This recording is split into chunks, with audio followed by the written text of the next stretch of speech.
Apostle James Nganga of Neno Evangelism Ministry is once again at the center of a public controversy after a video surfaced online appearing to show him confessing to a past assault incident.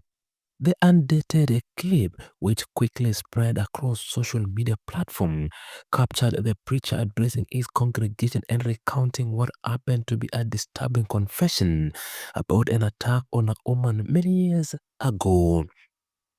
The video shows the pastor speaking before a silent audience, describing how he and 7 others allegedly assaulted a woman.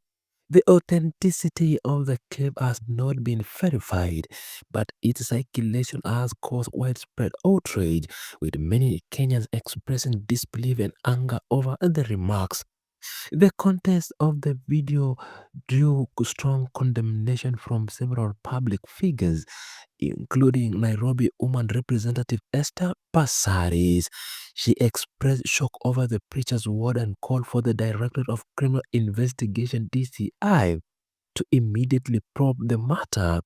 Passari stated that regardless of whether the clip was genuine or manipulated, law enforcement must move fast to verify the authenticity and take appropriate action. The legislature noted that the rise of artificial intelligence generated video has made it necessary to approach such case with caution. However, she added that if the clip is proven to be real, it amounts to a criminal conviction and she would be treated as a serious legal matter. Pasari urged the DCI to investigate, identify the woman mentioned in the video, and ensure her safety and justice. She also challenged the preacher to present himself to the authority and cooperate in the investigation, insisting that anyone involved in such an act should not be above the law. Her call added to the ongoing pressure on the country's investigative agencies to act swiftly in the face of mounting public concerns. The video has triggered heated discussion online, with many Kenyans demanding accountability from both religious leaders and law enforcement agencies. Some have accused the preacher of normalizing violence and making light of serious crimes, while others have questioned whether the video could have been digitally altered to misrepresent his words. A pastor, Nganga, known for his controversial sermon and frequent run-ins with the public, has not issued a statement regarding the circulating clip. His ministry, Neno Evangelism Center, has also remained silent as public outrage continues to build. This is not the first time the preacher faced criticism over his behavior during church service.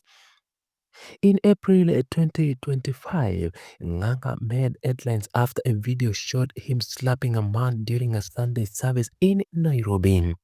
The incident drew widespread condemnation and called for his arrest, though no official legal action was taken at the time. He had previously faced similar backlash for making demeaning remarks during sermon, with critics accusing him of abusing his platform as a religious leader. Law enforcement agencies have not yet confirmed whether any formal complaint have been filed or whether they have opened an investigation into the new video. The DCI has also not issued an official statement, leaving the matter unresolved as pressure mounts from leaders and the public. Something Fred you asked is that are the leaders not connecting with Kenyans? They are not only connecting, they lack the vision. I think when you're sitting as a policy maker or someone who's influencing policy and legislations, we need to ask ourselves why 44,000 Kenyans are new cases of cancer. We should be dealing with the root cause, because from an economic standpoint, even this cost of paying the chemos and all that is a cost to the country. It's a burden to the country. So we should be eliminating the causes of this cancer. And most of the time we hear the culprit is the pesticides we use. Things banned in Europe are being used in Kenya agriculture. We are consuming that food. What are we doing to ensure that before we go to curing, what are our preventive measures? So one, our leaders are not really focusing on this. Number two, Kenyans may argue all the time you're seeing money is lost from the sheaf fund.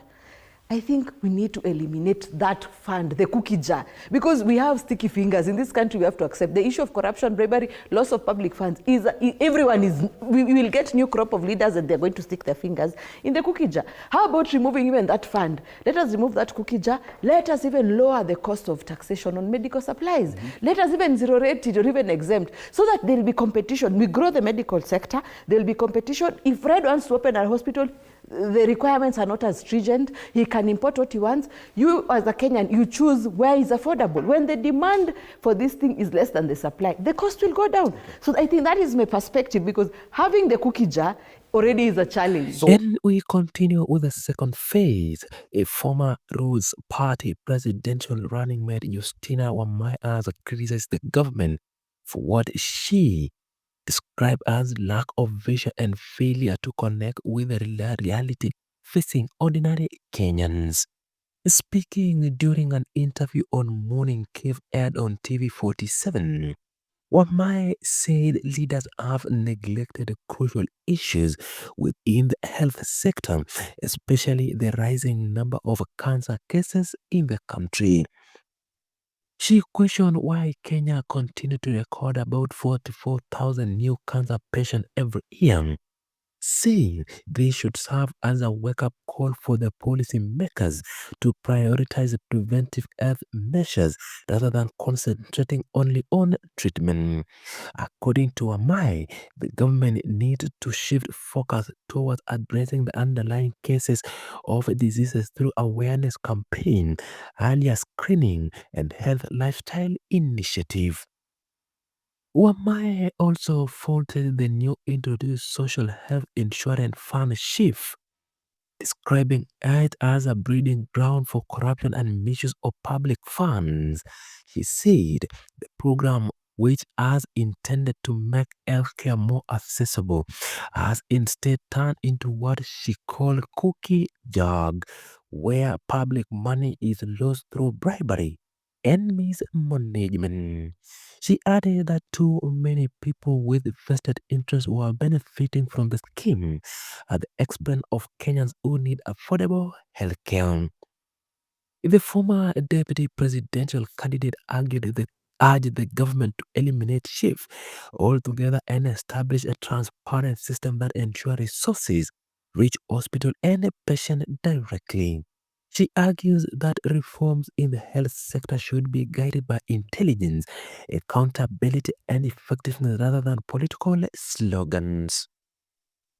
When my father on the state called on the state to lower taxes imposed on medical services and supply, saying the cost of healthcare is driving many families into poverty. She emphasized that creating a favorable business environment for medical industry would enable hospital and health startup to operate more effectively, ultimately improving service delivery to citizens. Our remark comes at a time when concerns about Kenya's healthcare system have intensified, with doctors and medical workers repeatedly raising alarm over funding gaps, corruption, and poor infrastructure. One might say the government focus should be on strengthening and preventing programs, including regular screenings, public health education, to reduce the country's growing cases burden. She concluded that Kenya's leaders must begin to listen to people they serve and align national policy with real needs rather than political interests, warning that continued neglect of health sector will only worsen the suffering of ordinary citizens.